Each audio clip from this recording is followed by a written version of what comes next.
মানিকগঞ্জ সদর উপজেলার সৈয়দপুর আউটপাড়া এলাকার বাস দিয়ে বয়ে গেছে কালীগঙ্গা নদী। নদীর উত্তর পারে আউটপাড়া আর দক্ষিণ পারে বসবাস করে সৈয়দপুরবাসী। নদী বেষ্টিত সৈয়দপুরবাসীর যাতায়াতের একমাত্র মাধ্যম নৌকা। তাই নিয়ম নীতির তোয়াক্কা না করে যাতায়াতের সুবিধার্থে কালীগঙ্গা নদীতে মাটি ফেলে আড়াআড়িভাবে বাঁধ দিয়ে রাস্তা নির্মাণ করেছে গ্রামবাসী। বাঁধ দেয়ায় নদীতে পানি প্রবাহে প্রতিবন্ধকতার সৃষ্টি হয়েছে, ফলে ময়লা আবর্জনা জমে পানি ব্যবহারের অনুপযোগী হয়ে পড়েছে। বাঁধ কেন্দ্র করে কিছু অসাধু ব্যক্তিরা নদী দখল করে মাছ চাষ শুরু করেছে, ফলে নদী ও নদীর পানির সঠিক ব্যবহার করতে পারছেন না নদী পাড়ের মানুষ। আমরা কি করে খামো? আমরা জবর অসুবিধায় আছি।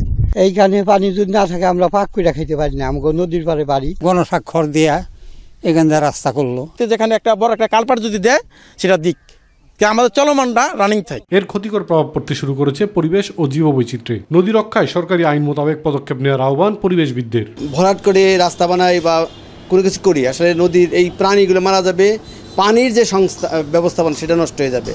আমরা মনে করি যে নদীর এই জীবন্ত সত্তাকে, নদীকে সচল রাখা এবং নদীকে বাঁচিয়ে রাখাটা গুরুত্বপূর্ণ। ইতিমধ্যে এই বাঁধ সরিয়ে নিতে স্থানীয়দের নির্দেশ দেওয়া হয়েছে বলে জানিয়েছে স্থানীয় প্রশাসন। আমরা অলরেডি ঘটনাস্থল পরিদর্শন করেছি, এলাকার লোকজনকে বলে এসেছি যেন খুব দ্রুত এই রাস্তা অপসারণ করে নেয়, অন্যথায় আইনগত ব্যবস্থা গ্রহণ করা হবে। নদীর পানি প্রবাহ ঠিক রাখতে এবং পরিবেশের ভারসাম্য ও জীববৈচিত্র্য রক্ষায় বাঁধ অপসারণ করে সেতুর মাধ্যমে যাতায়াতের ব্যবস্থার দাবি স্থানীয়দের।